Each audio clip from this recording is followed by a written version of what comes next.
Most people think operations is just logistics, moving products from one place to another. That's surface level.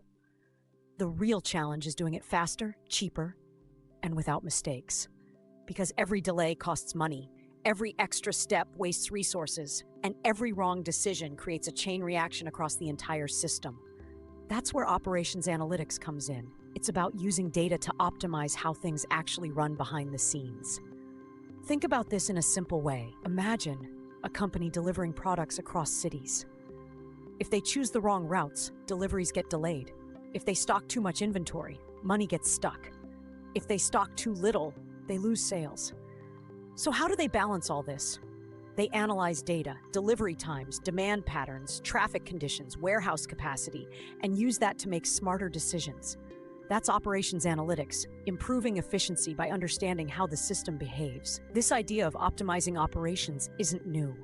Early pioneers like Frederick Winslow Taylor focused on improving efficiency by analyzing workflows and reducing waste. Over time, this evolved into operations research and modern analytics, where decisions are no longer based on observation alone, but on data-driven optimization models. In real-world businesses, operations analytics touches everything. Companies like Amazon use it to manage warehouses, predict demand, and optimize delivery routes. Airlines use it to schedule flights and manage crew efficiently. Food delivery platforms use it to assign orders and reduce waiting time. These systems constantly analyze data to improve performance in real time. A small improvement in efficiency can lead to massive cost savings at scale. But here's the key insight. Operations analytics is about trade-offs. You can't optimize everything at once. Faster delivery might increase costs.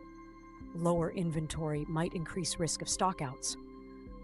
The goal is not perfection, it's balance. That's why these systems rely on continuous analysis and adjustment, not one-time decisions. Now with AI, operations analytics has become even more powerful. Systems can predict demand, adjust supply chains dynamically, and respond to disruptions instantly. But the complexity also increases because more automation means more reliance on data quality and system design. If something goes wrong, the impact can spread quickly. At the Learning Studio, the goal isn't just to explain concepts, it's to show how real systems operate behind the scenes. Because once you understand operations analytics, you stop seeing businesses as simple processes and start seeing them as interconnected systems that need constant optimization. And that's when you move from just understanding operations to actually thinking like someone who can improve them.